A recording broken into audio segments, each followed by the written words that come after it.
One of the issues that I and my colleagues, both on this radio station and on other media outlets, returned again and again during 2024 and 2023 was the issue of young doctors who have completed their training up to having done community service, and what happens then.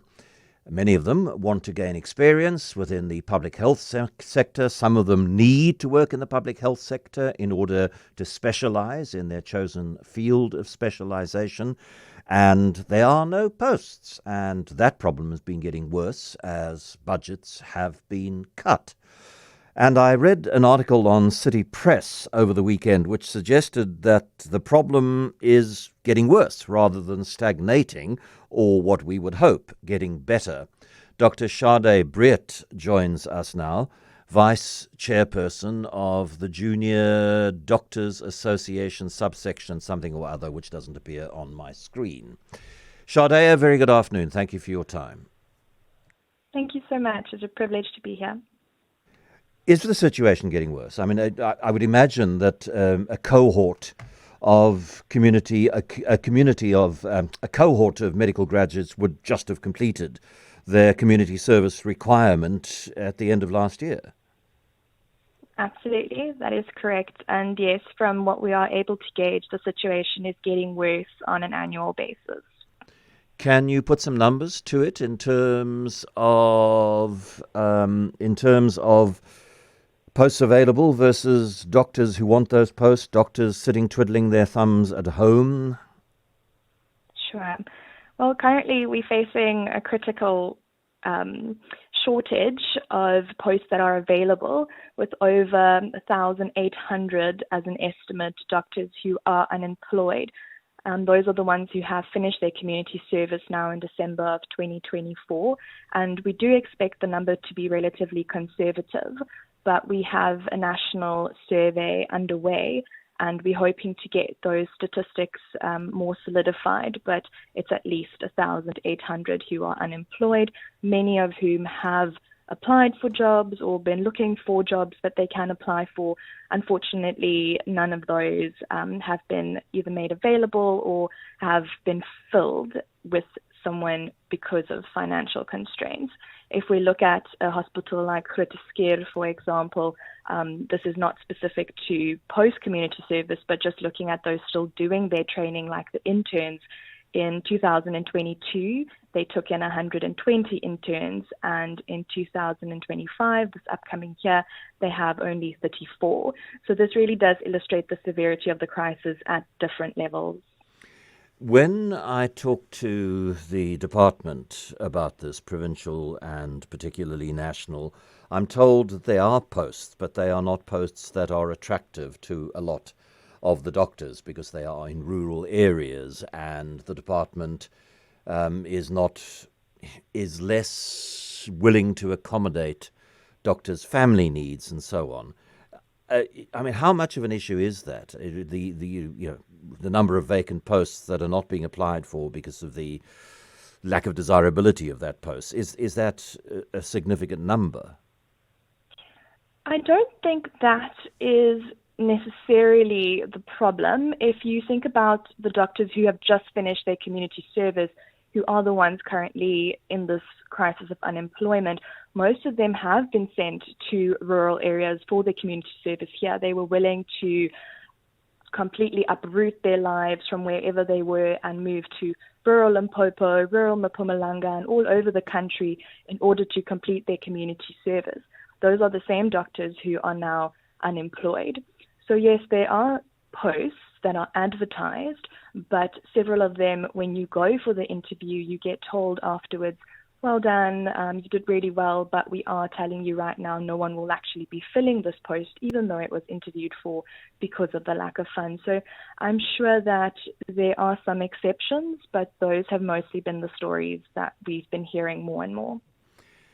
And if one looks at the doctors, young doctors who've on the brink of starting a career in medicine, who are looking for a post and not able to get one in 24, 23, 22, 21, I don't know whether there's any tracking of what eventually happens to them. How many of them say, yeah, I'd actually quite like to work in the South African health system. I'm a committed South African. I want to make a difference in the country of my birth and the country which educated and trained me up to be a doctor, but I just can't find a post. So sorry, I'm going somewhere else. What happens to those doctors who spend months and months and perhaps even years? I don't know how long the period of unemployment typically lasts. What happens to them?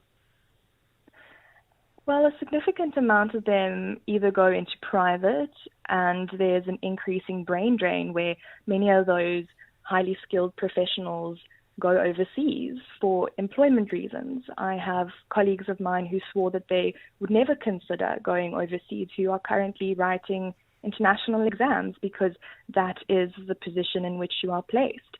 And even though that's a shame, when you consider that we have a ratio of 0.3, which is less than half a doctor, if you could get something like that, per 1,000 people in the public health sector. That is well below the recommended WHO ratio. That is the current situation, and still people who thought they would be assisting in that system, who often come from communities that they wanted to reinvest into once they were qualified, are now not able to do that. And especially when your own Minister of Health tells you that you have options like private and going overseas, that is quite sad and concerning. Because if you go private, you are helping people, but you are probably helping people who more often than not can afford to get help. And the people who most need help within the public health system are those who can't afford to access private health care. So the inequality gap between delivery of medical services in the private sector and the public sector grows as a result of this. Absolutely. And I do believe that most people who go into medicine have a heart for serving the vulnerable and those who are most in need. So there's a lot of dissonance that's created between why you started this as a career and what you might end up doing. Obviously, that's not for everyone. That's not the rule right through. But I do think it's disheartening, and also for a country with a healthcare system that is not doing well, that is not something that we should be encouraging. And Sade, the solution to this is there anything other than more money to fund more posts? Is that it? Without that, the situation continues and probably worsens as it is at the moment. Or are there other things that could be done with better management, greater ingenuity, would mitigate the impact? I believe that the bottom line comes down to the finances, but of course it's really complex. And as a society, as the Junior Doctors Association of South Africa, we as a subsection of the South African Medical Association, we believe that we need to call on the government to create these employment opportunities for doctors. And yes, we will need increased funding for the healthcare services in order to alleviate the shortage of the medical personnel. But that would mean reprioritization of provincial health budgets. It would mean additional national treasury allocations, improved revenue collection in health facilities, but also the reduction of administrative costs and consulting fees, and of course, zero tolerance to corruption. So there's many facets, but it does come down to finances at the end of the day. Management and leadership. The other issues, critical. like getting on top of corruption, it would be nice if there was better evidence of a greater commitment to fixing hospital management generally, because if you fix hospital management generally, one of the things you improve is levels of corruption. But those are medium to long-term things, and Yes. we have a short-term crisis. Absolutely. No, that is the situation summed up relatively well. Rob tells me in a WhatsApp just come in, Sade, doctors starting internship in 2025 are getting paid 65,000 Rand a month. Perhaps if paid less, we could employ more. Your response? So to speak as to the salaries of interns, those are often, first of all, the salary that is before tax. That is not the complete amount that you would be making as a doctor. But also I would like to point out the fact that the interns coming in have studied for 6 really long, gruesome years. They are highly skilled, but at the same time not working normal hours. Those are including their overtime hours. So you spend about an average of 80 hours per month extra where you're working in hospital day and night, public holidays, and you're sacrificing quite a lot to be there. If you equate that to an hourly rate, it's about 150 Rand an hour. So it's still not as numerous as some people might think when you look at the total amount. But I do not think that decreasing the salary of doctors who feel like they are investing so much of their personal lives and so much of their time and effort into a failing system is going to improve the migration of doctors going overseas or going to the private sector. In fact, it might worsen it.